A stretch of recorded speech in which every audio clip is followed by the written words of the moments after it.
భాద్రపద మాసాన 4వ రోజున వచ్చే గణేష్ చతుర్థి పండుగను దేశవ్యాప్తంగా ఎంతో ఉత్సాహంగా ఉల్లాసంగా జరుపుకుంటుంటారు.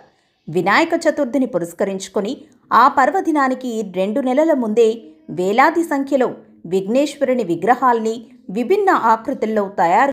రాష్ట్రంలో ఒకప్పుడు ప్లాస్టర్ ఆఫ్ ప్యారిస్తో చేసిన గణేశుడి విగ్రహాలకు చాలా డిమాండ్ ఉండేది.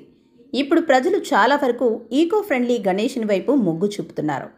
వినాయక చవితి సందర్భంగా పర్యావరణ హితమైన వివిధ రకాల పదార్థాలతో వినూత్న రూపాల్లో గణనాథుడి విగ్రహాలు కొలువుదీరాయి. కొన్ని చోట్ల గాజులు, బెల్లం, వేరుశెనక్కాయలు వంటి వాటితో వినాయకుడి విగ్రహాలను రూపొందించారు.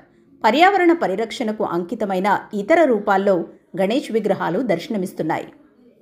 గణపతి నవరాత్రులు మొదలయ్యాయంటే గోదావరి జిల్లాలన్నీ భక్తిభావంతో కళకళ్లాడుతుంటాయి. 9 రోజుల పాటు జరిగే ఈ నవరాత్రుల్లో గణపయ్య విభిన్న రూపాల్లో దర్శనమిస్తుంటారు. పిల్లలు, పెద్దలు అందరూ ఈ పండుగను ఉత్సాహంగా జరుపుకుంటూ ఉంటారు. ఇక ఈసారి కాకినాడలోని అన్నమ్మఘాటిలో గణనాథుడిని ప్రత్యేక అలంకరణ అందరి దృష్టిని ఆకర్షిస్తోంది.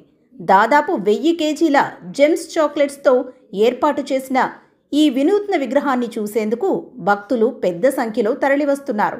మండపం వద్ద చిన్నారుల భజనలు, సంకీర్తనలు చేస్తూ ఆ ప్రాంతంలో ఆధ్యాత్మిక వాతావరణాన్ని నింపుతున్నారు.